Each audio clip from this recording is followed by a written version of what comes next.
नमस्कार साथियों, स्वागत है आपका अपने चैनल शेखावटी कोचिंग रेनवाल में।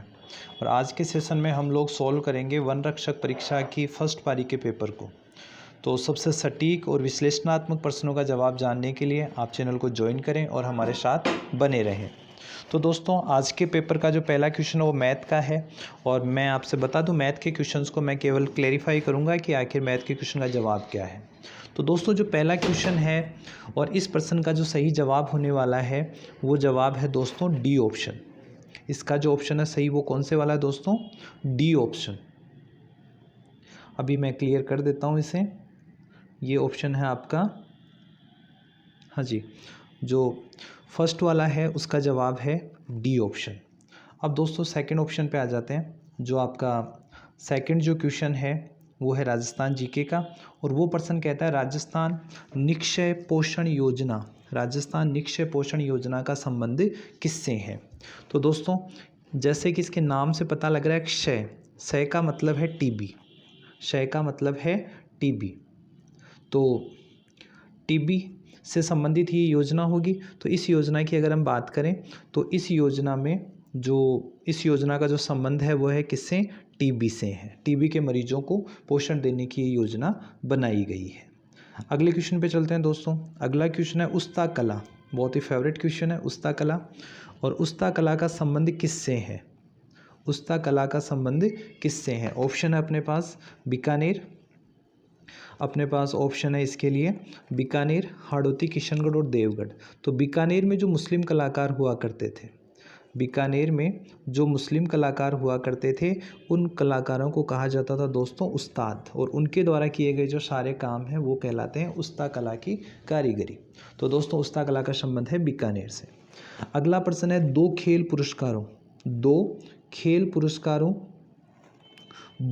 पुरस्कारों में गुरु वशिष्ठ पुरस्कार और महाराणा प्रताप पुरस्कार के लिए पुरस्कार की राशि को बढ़ाकर वर्तमान में कितना कर दिया गया? वर्तमान में कितना कर दिया गया? तो दोस्तों वर्तमान की बात करें, पहले ये 1 लाख हुआ करती थी और अब इस राशि को बढ़ाकर कर दिया गया है 5 लाख। कितना दोस्तों? 5 लाख कर दिया गया है। अगले प्रश्न पे आते हैं। अगला जो प्रश्न है अपना वो है विश्व युवा दिवस पर राजस्थान सरकार ने किसे स्किल एम्बेसडर अवार्ड 2022 से सम्मानित किया? तो दोस्तों इस प्रश्न का जो जवाब है वो है अशोक यादव। किसे स्किल एम्बेसडर अवार्ड नियुक्त किया गया है? तो वो है अशोक यादव को। अगले प्रश्न पे चलते हैं। नेक्स्ट जो क्वेश्चन है कि बीकानेर की स्थापना किस तिथि को की गई है? तो दोस्तों इस बार आपसे पूछी गई है तिथि। तो तिथि है इसमें अक्षय तृतीया। अक्षय तृतीया के दिन बीकानेर की स्थापना की गई। अगले प्रश्न पे चलें। नेक्स्ट प्रश्न है वो कहता है कि निम्नलिखित में से किस लोक देवता को ऊँटों का देवता कहा जाता है? तो दोस्तों ऊँटों के देवता के नाम से फेमस है अपने पाबू जी। पाबू जी को ऊँटों का देवता कहा जाता है। मारवाड़ में सबसे पहले ऊँट भी यही लेकर आए थे। अगले प्रश्न पे चलें। लंपी डिजीज, हाल ही में लंपी डिजीज चली जिससे सबसे ज़्यादा गायें बीमार हुई और गायों की मौत हुई। तो यहाँ पर प्रश्न बनता है कि लंपी डिजीज के कारण स्वास्थ्य समस्या किससे हुई? फसलों को, पक्षियों को, इंसानों को या मवेशियों को? तो अपना जो राइट जवाब है वो कौन सा होगा दोस्तों? मवेशियों को। सही जवाब है इसका मवेशी। नेक्स्ट पे चलते हैं। अगला जो क्वेश्चन है वो आपका मैथ से संबंधित है जिसमें 1/2 + 1/6 + 1/12। तो इस प्रश्न का सही जवाब है दोस्तों, इस प्रश्न का सही जवाब है आपका 10/11। जो डी ऑप्शन है वो बिल्कुल सही है। अगले प्रश्न पे पहुंचते हैं। अगला प्रश्न है एक जैसे 9 महल किस किले में बने हुए हैं? दोस्तों एक जैसे 9 महल किस किले में बने हुए हैं? तो 9 महल नाहरगढ़ जयपुर में एक जैसे 9 महल बने हुए हैं। अगला प्रश्न जो काफ़ी कन्फ्यूजन वाला क्वेश्चन है, राजस्थान के किस जिले में सर्वाधिक क्षेत्र में सघन वन पाए जाते हैं?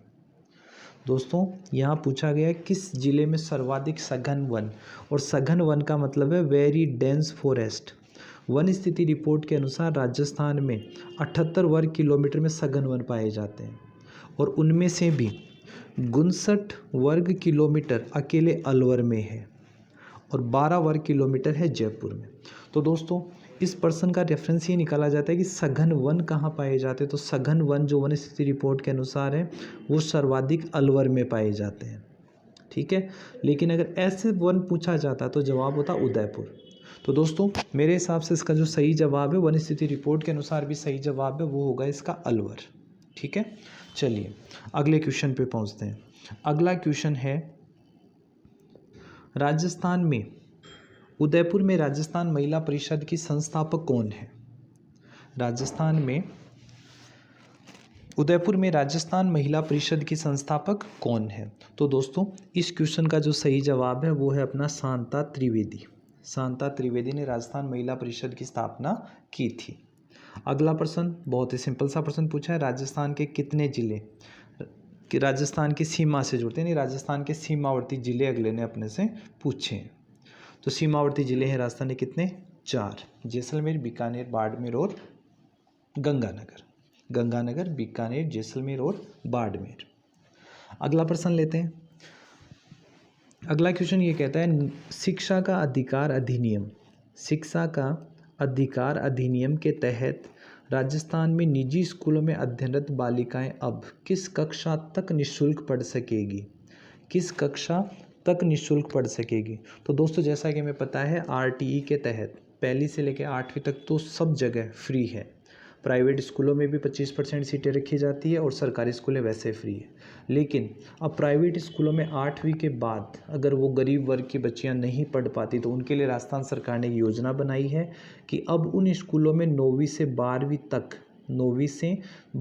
तक की पढ़ाई का पैसा भी सरकार उनके लिए खर्च करेगी उन्हीं बालिकाओं के लिए जो पहले आरटीई के तहत पहली से 8वीं तक पढ़ा करती थी। तो दोस्तों राइट आंसर है इसका बी। अगला प्रश्न है मानव में कितने गुणसूत्र पाए जाते हैं। मानव में कितने गुणसूत्र पाए जाते हैं। तो दोस्तों मानव में गुणसूत्र पाए जाते हैं 46 मानव में 46 गुणसूत्र पाए जाते हैं। अगला प्रश्न राजस्थान में बायोमास, अगला जो प्रश्न है वो कहता है राजस्थान में बायोमास ऊर्जा के उत्पादन हेतु विशाल संभावनाएं किस कारण है। तो राजस्थान इसमें बताया गया वन, राजस्थान में वन ज़्यादा नहीं है, मरुस्थलीय भूखंड से बायोमास उत्पन्न नहीं होती, सूर्य की किरणों से भी बायोमास नहीं होती। बायोमास होती है सूखी लकड़ियाँ जिसमें खास तौर पर सरसों की टहनियाँ और पशुधन का जो भी गोबर वगैरह है उससे ये बायोमास का उत्पादन किया जाएगा और ये राजस्थान में पर्याप्त मात्रा में होती है। अगले प्रश्न पे पहुंचते हैं। अगला प्रश्न कहता है पशुधन जनगणना, पशुधन गणना 2019 के अनुसार राजस्थान में सर्वाधिक भैंसों वाला जिला है। तो दोस्तों सर्वाधिक भैंसें पाई जाती है उदयपुर में। सर्वाधिक भैंसें कहाँ पाई जाती है, उदयपुर में पाई जाती है। उसके बाद में अगले प्रश्न पे आते हैं खेजड़ी वनस्पति प्रजाति वृक्ष कौन से वनों में आता है। तो दोस्तों ये आता है आपके उष्णकटिबंधीय कटीले वनों में। उष्णकटिबंधीय कटीले वनों में ये जो खेजड़ी है वो आती है, उसी कैटेगरी का ये है।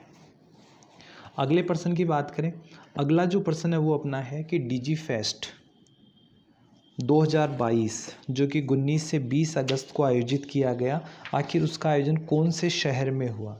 तो दोस्तों डिजी फेस्ट का आयोजन हुआ था जयपुर में। डिजी फेस्ट का आयोजन कहाँ हुआ था, जयपुर में हुआ था।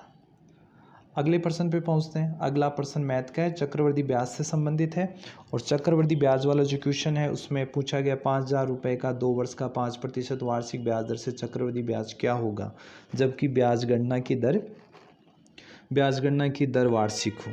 तो दोस्तों इसका जो राइट आंसर है वो है ए, 512 रुपये 50 पैसे। 512 रुपये 50 पैसे। अगला प्रश्न जनरल साइंस का है और ये कहता है प्राकृतिक वर्ण का सिद्धांत किसने दिया। तो दोस्तों ये सिद्धांत दिया था चार्ल्स डार्विन ने। आनुवांशिकी का दिया था मेंडल ने। उपार्जित लक्षणों की वंशानुगति का सिद्धांत दिया था लेमार्क ने। प्रश्न के हिसाब से यहाँ जवाब है अपना डार्विन, ठीक है। अगले प्रश्न पे चलते हैं। नेक्स्ट क्वेश्चन आपका रेखागणित से रिलेटेड है और जिसमें R1 और R2 त्रिज्या वाले समान ऊंचाई वाले दो बेलनों के आयतनों का अनुपात पूछा गया। तो दोस्तों इस क्वेश्चन का जो जवाब बनने वाला है वो है बी। इसका जो बी ऑप्शन है वो बिल्कुल राइट है। चलिए दोस्तों आगे बढ़ते हैं। अगला जो क्वेश्चन है राजस्थान की क्रांति से संबंधित है। 1857 में क्रांति का आरंभ 28 मई 1857 को नशीराबाद की छावनी में हुआ, लेकिन किन सैनिकों के द्वारा किया गया?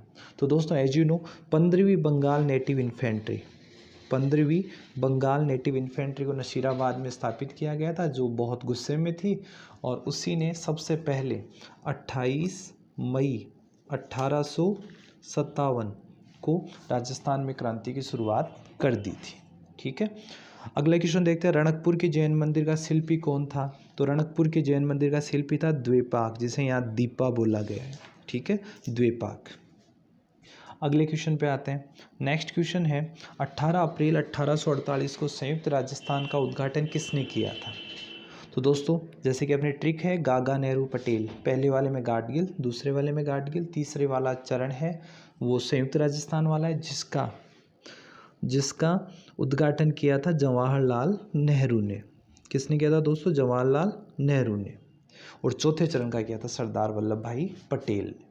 तो दोस्तों ये क्वेश्चन अपने वीडियो में बिल्कुल एज इट इज़ कई बार मैंने आपको बताया है, और मैं आपसे कह देता हूँ कि जो अपना राजस्थान एकीकरण के संदर्भ में हमारी लाइब्रेरी में जो वीडियो बनाया हुआ है वो लगभग 99% आपके सारे क्वेश्चंस को सोल्व करता है।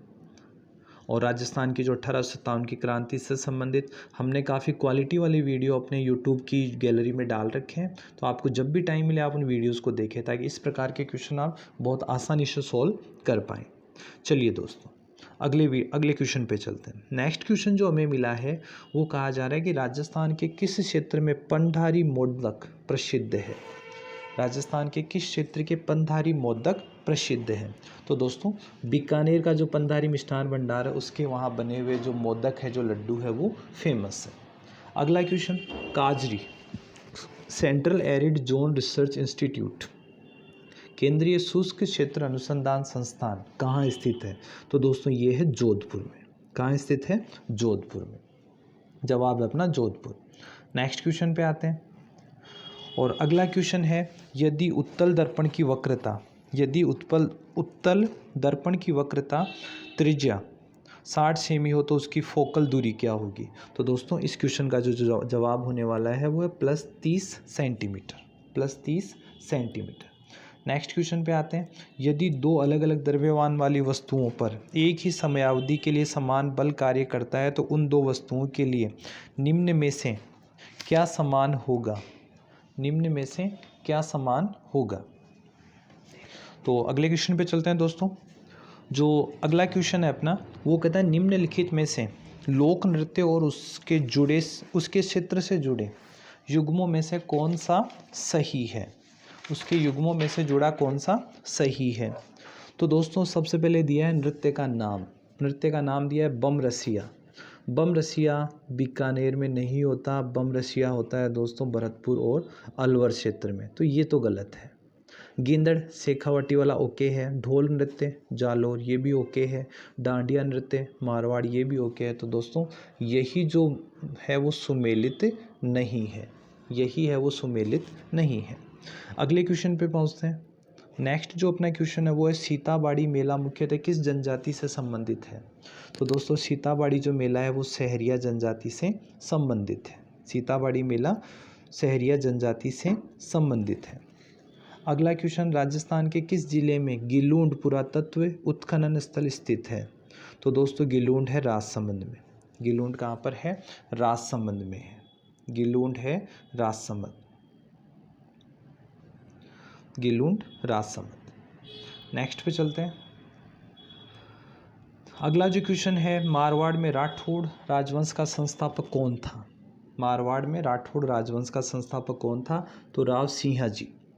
अपने पास जो एग्जैक्ट आंसर है वो है राव सिंहाजी है। अगला क्वेश्चन नंबर जो आपका 34 है वो कहता है कि माना m तथा n को दो धनात्मक पूर्णांक, मैथ का क्वेश्चन है। मैथ के क्वेश्चंस में आपको पता है मैं ज़्यादा आपको ज्ञान नहीं देता, सीधा मैं आपको क्वेश्चन इसका आंसर टिक करवा देता हूँ, क्योंकि हमारे जो सर है वो एक सेपरेट वीडियो के माध्यम से सारे क्वेश्चन आपके सोल्व करवा देंगे। ठीक है दोस्तों, अगले क्वेश्चन पे चलते हैं। नेक्स्ट क्वेश्चन है वो निम्नलिखित में से कौन सी परियोजना राजस्थान में शिक्षा के प्रोत्साहन से संबंधित नहीं है?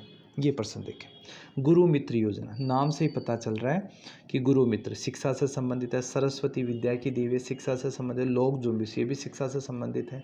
रही बात कौन सी, जीवन धारा, जीवन धारा गरीब वर्ग के लिए कुएं ट्यूबवेल बनाने में सहायता देने से संबंधित योजना है, तो यही इस प्रश्न का जवाब है, ये शिक्षा से संबंधित नहीं है। नेक्स्ट क्वेश्चन पे चलते हैं। नेक्स्ट क्वेश्चन, निम्नलिखित में से किस प्रशस्ति के रचयिता अत्रि और महेश थे? बिल्कुल काम का क्वेश्चन है। निम्नलिखित में से किस प्रशस्ति के रचयिता अत्रि और महेश थे? तो दोस्तों कीर्ति स्तंभ प्रशस्ति, कौन सी प्रशस्ति? कीर्ति स्तंभ प्रशस्ति के लेखक या रचयिता अत्रि और महेश थे। नेक्स्ट क्वेश्चन पे चलते हैं।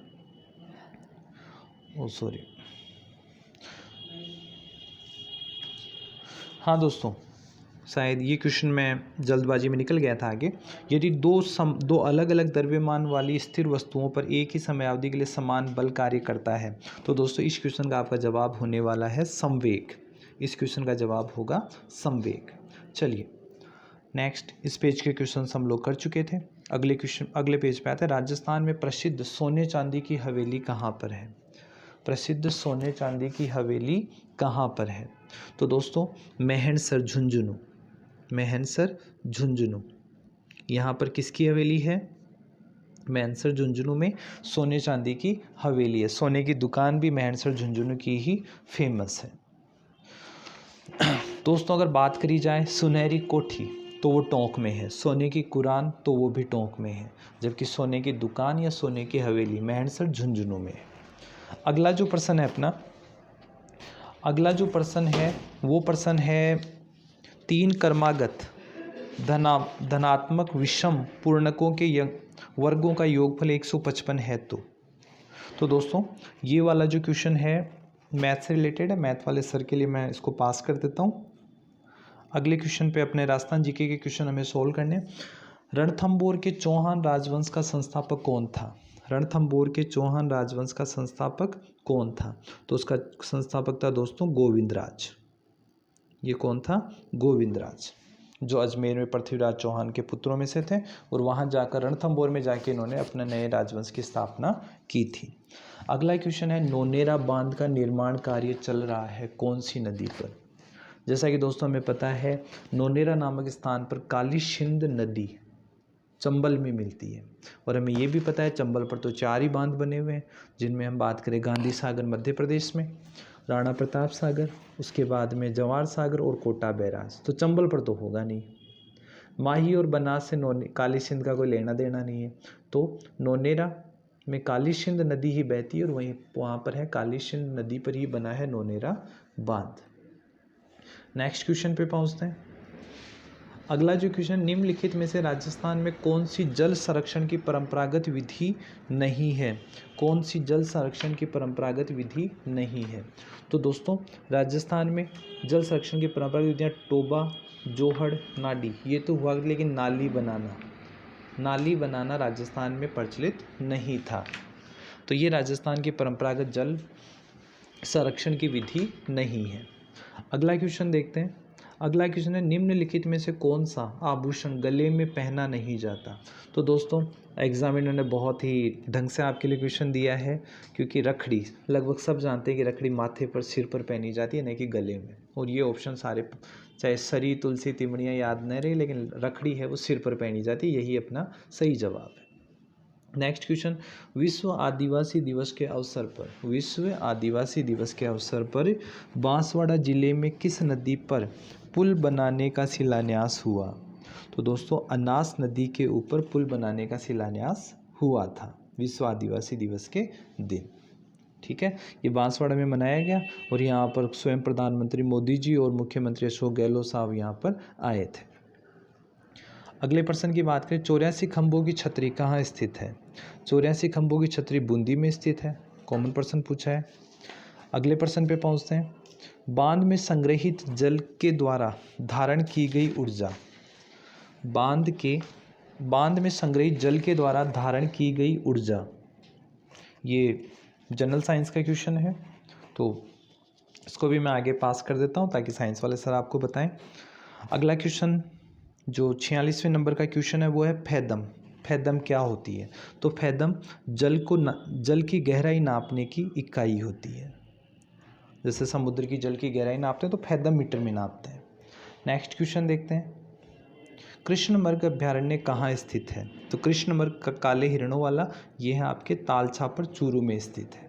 कहाँ स्थित? तालछापर चूरू में। अगला क्वेश्चन देखते हैं, यदि किसी चालक की लंबाई व त्रिज्या को दुगना कर दिया जाए तो उसका प्रतिरोध हो जाएगा। तो उसका प्रतिरोध हो जाएगा दोस्तों आधा। उसका प्रतिरोध हो जाएगा आधा। नेक्स्ट देखते हैं, राजस्थान में पैरा एथलेटिक्स को बढ़ावा देने के लिए आवासीय पैरा स्पोर्ट्स अकादमियाँ कहाँ स्थापित की जाएगी? तो दोस्तों राइट आंसर है जयपुर और जोधपुर। जयपुर और जोधपुर में। नेक्स्ट क्वेश्चन, निम्नलिखित में से राजस्थान के कौन से भाग में थार पारकर गाय पाई जाती है? तो थार पारकर पाई जाती है भाई पश्चिमी मरुस्थल में, पश्चिमी भाग में। ठीक है, थार के मरुस्थल वाले हिस्से में। अगला क्वेश्चन है, कुसुमल रंग का अर्थ है।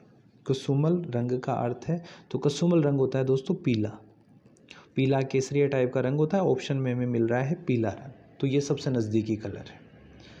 नेक्स्ट अगले क्वेश्चन की बात करें, हाल ही में आमागढ़ रिजर्व खबरों में था, यह प्रसिद्ध है। तो दोस्तों ये प्रसिद्ध है लेपर्ड सफारी के लिए, जो तेंदुए होते हैं उनकी सफारी के लिए प्रसिद्ध है। नेक्स्ट क्वेश्चन, एक बिंदु का भुज ऋणात्मक होता है। एक बिंदु का भुज ऋणात्मक होता है। मैथ का क्वेश्चन है, तो मैथ वाले सर के लिए मैं इसको रिलीज छोड़ देता हूँ। नेक्स्ट क्वेश्चन पे आते हैं अपने। अगला प्रश्न है, कावड़ बनाने के लिए कौन प्रसिद्ध है? कावड़ बनाने के लिए कौन प्रसिद्ध है? ये दोस्तों अभी ये प्रश्न भी सर्चिंग में चल रहा है दोस्तों। उस्ताद लालचंद तो नहीं है, लेकिन साहिब राम थे, वो भी कलाकार थे। अब चंपालाल और मांगीलाल मिस्त्री, इन दोनों के बीच में भी सर्वे चल रहा है, सर्च चल रही है। तो इस क्वेश्चन के लिए मैं अभी थोड़ा सा समझ चाहूँगा आपसे।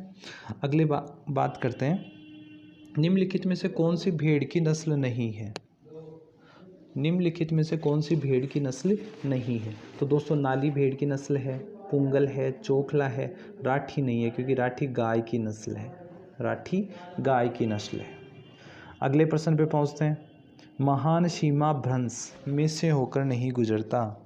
महान सीमा भ्रंश यह आपके पठार और अरावली पर्वतमाला की सीमाओं वाली जगह है, जहाँ पर अरावली पर्वतमाला का विस्तार खत्म होता है और दूसरी तरफ से पठारी भाग की शुरुआत होती है। तो दोस्तों ये है अपने कोटा, बूंदी, बारा, झालावाड़, सवाई माधोपुर वाले क्षेत्र में।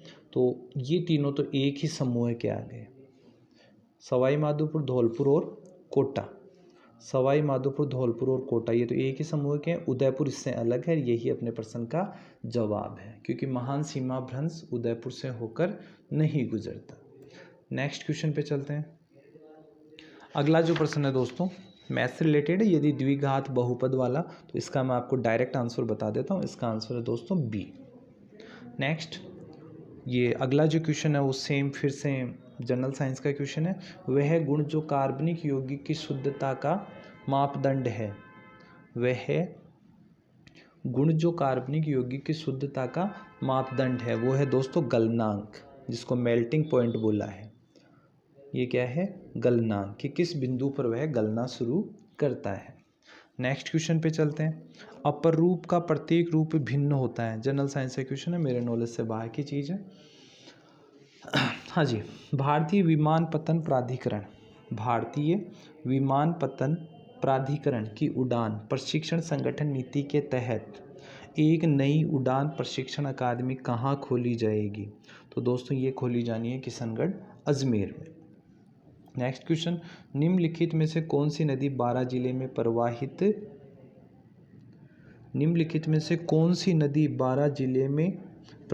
नहीं होती?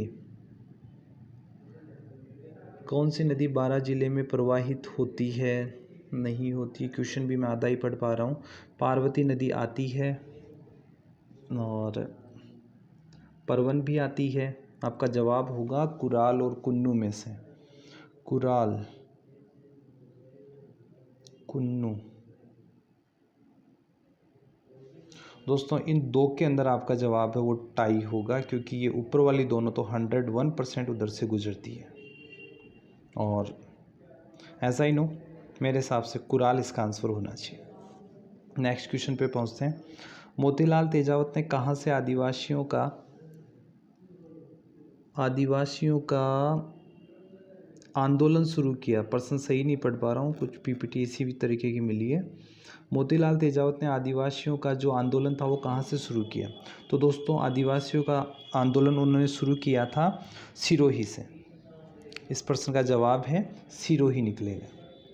नेक्स्ट पे पहुँचते हैं कि भारत में प्रथम पर्यटन नीति किस वर्ष घोषित की गई? भारत में प्रथम पर्यटन नीति किस वर्ष घोषित की गई? तो दोस्तों 2001 में पर्यटन नीति घोषित की गई। अगला प्रश्न, प्रसिद्ध पर्यटन स्थल जसवंत थड़ा कहाँ अवस्थित है? प्रसिद्ध पर्यटन स्थल जसवंत थड़ा जोधपुर में स्थित है। नेक्स्ट क्वेश्चन,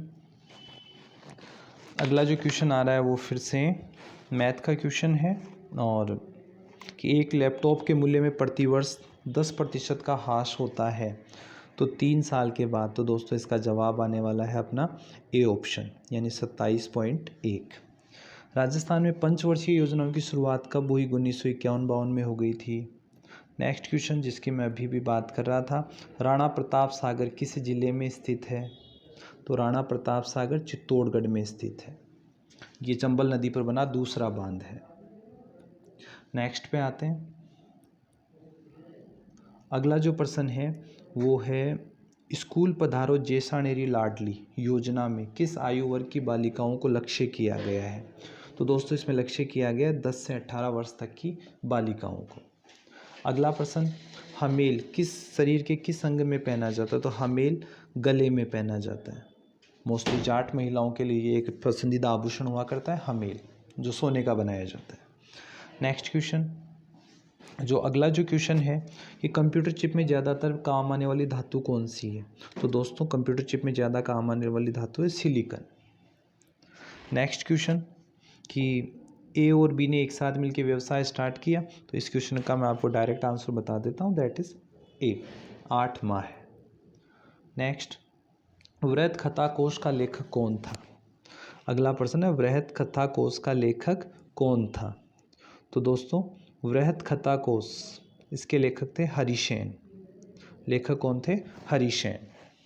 अगले प्रश्न पे पहुंचे हम लोग, एक समद्विबाहु त्रिभुज, वही आपका मैथ का क्वेश्चन है लेकिन मैं कोशिश करता हूँ। समद्विबाहु क्वेश्चन का वाले का जवाब है 64 सेंटीमीटर। एक समद्विबाहु त्रिभुज का आधार 24 सेमी है तथा उसका क्षेत्रफल 192 सेंटीमीटर वर्ग सेंटीमीटर परिमाप होगा 64 सेंटीमीटर। सिरोही रियासत ने अंग्रेजों के साथ संधि किस वर्ष की? दोस्तों सिरोही अंतिम रियासत थी, महाराजा शिव सिंह थे जिन्होंने अंग्रेजों के साथ सहायक संधि सबसे लास्ट में की थी। सहायक संधि सबसे लास्ट में की थी और वो थी सिरोही रियासत। अगला क्वेश्चन पूछा गया, भरतपुर प्रजामंडल की स्थापना कहाँ की गई थी? दोस्तों ये प्रश्न अभी बड़ा ट्रेंडिंग में है कि कौन सा प्रजामंडल कहाँ, तो मैं यहाँ पर आपको बता दूँ, भरतपुर जो प्रजामंडल था इसकी स्थापना रेवाड़ी रेलवे स्टेशन पे की गई थी। रेवाड़ी रेलवे स्टेशन पे। ऐसा ही दूसरा प्रश्न बनता है, किस प्रजामंडल की स्थापना राजस्थान से बाहर की गई थी? तो अपने जो बीकानेर प्रजामंडल था, जैसलमेर प्रजामंडल, उसकी स्थापना की गई थी जोधपुर में, बीकानेर वाले की कोलकाता में की गई थी। फिलहाल भरतपुर की स्थापना रेवाड़ी से पूछा जा रहा है, रेवाड़ी रेलवे स्टेशन पर। नेक्स्ट क्वेश्चन, मारवाड़ राज्य में किस प्रकार के सामंतों को रेख, हुक्मनामा और चाकरी से 3 पीढ़ियों के लिए मुक्त किया जाता था? तो दोस्तों जो राजवी श्रेणी के जो जागीरदार होते थे उन्हें 3 पीढ़ियों के लिए रेख, हुक्मनामा और चाकरी से मुक्त किया जाता था। नेक्स्ट क्वेश्चन जो आपका मैथ का क्वेश्चन है उसका मैं आपको केवल डायरेक्ट आंसर बता पाऊंगा, और डायरेक्ट इसका जो आंसर है वो है ऑप्शन ए। ऑप्शन ए इसका राइट आंसर है। अगला क्वेश्चन फिर से मैथ का है कि पी क्यू से 3 गुना कुशल और क्यू एक काम को कितने दिनों में करने में सफल हो जाता है? तो इसका भी मैं आपको डायरेक्ट आंसर टिक करवा देता हूँ, और वो आंसर है दोस्तों 2 दिन। आंसर है 2 दिन। 2 दिन में उस काम को कर सकता है। नेक्स्ट क्वेश्चन पे चलें, राजस्थान में शीतकालीन वर्षा उन चक्रवातों के परिणाम स्वरूप होती है जो कहाँ उत्पन्न होते हैं? अरब सागर, भूमध्य सागर, काला सागर या लाल सागर? तो दोस्तों भूमध्य सागरीय विक्षोभों से भूमध्य सागरीय विक्षोभों से ये जो अपनी शीतकालीन बारिश मावट हुआ करती है। तो राइट जवाब है भूमध्य सागर। अगला क्वेश्चन जो है नाथ द्वारा चित्र शैली से संबंधित है। पिछवाई चित्रकला, पिछवाई चित्रण किस चित्रकला शैली से संबंधित है? तो दोस्तों पिछवाई जो चित्रकला है वह नाथ द्वारा चित्र शैली से संबंधित है। और वैसे भी भगवान कृष्ण की मूर्तियों के पीछे लगाने वाले जो उनके लीलाओं को अंकित करते हुए पर्दे हुआ करते हैं, तो ये नाथ द्वारा चित्र शैली के। अगला है रावण हत्ता। रावण हत्ता भोपों का फेमस होता है, भोपों का फेवरेट वाद्य यंत्र होता है रावण हत्ता। नेक्स्ट अगले क्वेश्चन पे पहुंचते हैं। यदि एक लंबवृत्तीय बेलन, ये आपका फिर मैथ का क्वेश्चन आ गया। यदि एक लंबवृत्तीय बेलन की ऊंचाई, तो इसका भी मैं आपको डायरेक्ट आंसर टिक करवा देता हूँ, दैट इज बी। नेक्स्ट है बालातल सभ्यता का उत्खनन किसने किया? तो बालातल सभ्यता का उत्खनन किया था दोस्तों वी.एन. मिश्र ने। किसने? वी.एन. मिश्र ने। प्रोटीन संश्लेषण के लिए आवश्यक तत्व है, जनरल साइंस का क्वेश्चन है, तो अपने सर जो सेकंड सेक्शन में आपको ये क्वेश्चन करवा देंगे। जो अगला क्वेश्चन है वो मैथ का है। जब किसी वस्तु को ऊर्ध्वाधर की ओर से इस टाइप से रखा जाता है, तो डायरेक्ट आंसर जो मुझे मिला है वो है 9.8 मीटर प्रति सेकेंड। ठीक है, नेक्स्ट पे चलते हैं। अगला जो क्वेश्चन है समवर्षा रेखा जो राजस्थान को लगभग 2 समान भागों में विभाजित करती है, लगभग 2 समान भागों में विभाजित करती है, वो कौन सी है? तो वो है दोस्तों 50 सेमी वर्षा रेखा राजस्थान को 2 भागों में डिवाइड करती है। नेक्स्ट क्वेश्चन सौर ऊर्जा उत्पादन में प्रथम स्थान पर स्थापित राजस्थान रूफटॉप सौर संयंत्र में किस स्थान पर है? तो दोस्तों रूफटॉप सौर संयंत्र में राजस्थान आएगा दूसरे स्थान पर। राजस्थान किस में आएगा? दूसरे स्थान पर आएगा। अगले प्रश्न पे चलते हैं। निम्नलिखित में से किस बोली पर गुजराती भाषा का स्पष्ट प्रभाव है? तो दोस्तों राजस्थान में गुजरात के नज़दीक वाला क्षेत्र है बागड़, डूंगरपुर और बांसवाड़ा। कौन सा? डूंगरपुर और बांसवाड़ा, यहाँ की बोली पर गुजराती भाषा का स्पष्ट प्रभाव है। अगला प्रश्न है जो जनरल साइंस का है कि आलू एक रूपांतरित है, किसका है? जनरल साइंस वाले सर करवा देंगे नेक्स्ट सेशन में। फिलहाल मैं राजस्थान जीके के क्वेश्चन आपके करवा देता हूँ। और अपना जो राजस्थान जीके का जो अगला क्वेश्चन है वो है भड़ला सोलर पार्क स्थित है।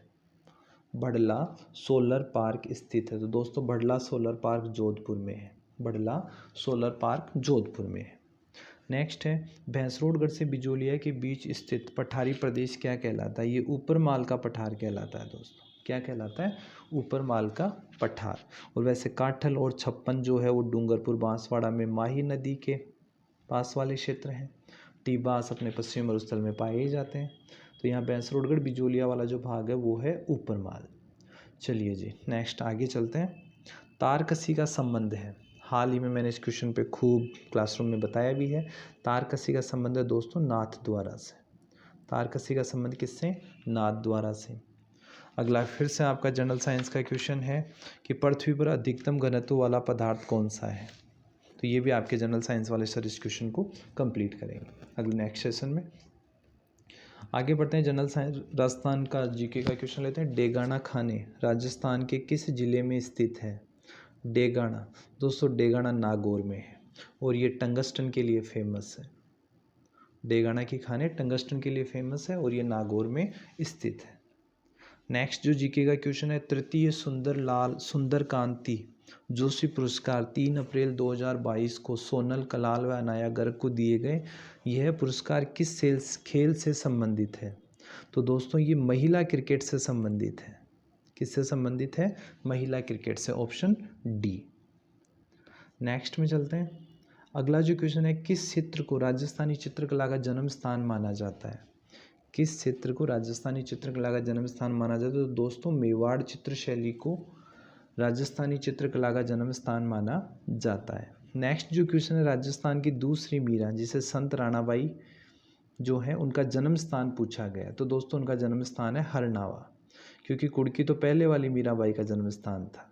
ठीक है, नेक्स्ट क्वेश्चन पे पहुँचे। जो अंतिम जो क्वेश्चन है वो है निम्नलिखित मारवाड़ के शासकों में से किसे मारवाड़ का महाराणा प्रताप भी कहा जाता है, किसे प्रताप का अग्रगामी कहा जाता है, तो वह है दोस्तों रावचंद्र सेन। कौन है वो? रावचंद्र सेन। रावचंद्र सेन का भी वही हिसाब है जो जिस तरीके से मेवाड़ में महाराणा प्रताप ने मुगलों की अधीनता स्वीकार करने के बजाय जंगलों में भटकना और संघर्ष करना स्वीकार किया, उसी तरीके से रावचंद्र सेन ने भी यही काम किया। और ये भी उन्होंने महाराणा प्रताप से बहुत पहले कर लिया था, इसलिए इन्हें मारवाड़ का महाराणा प्रताप या फिर भूला बिसरा राजा या फिर प्रताप का अग्रगामी भी इनको कहा जाता है।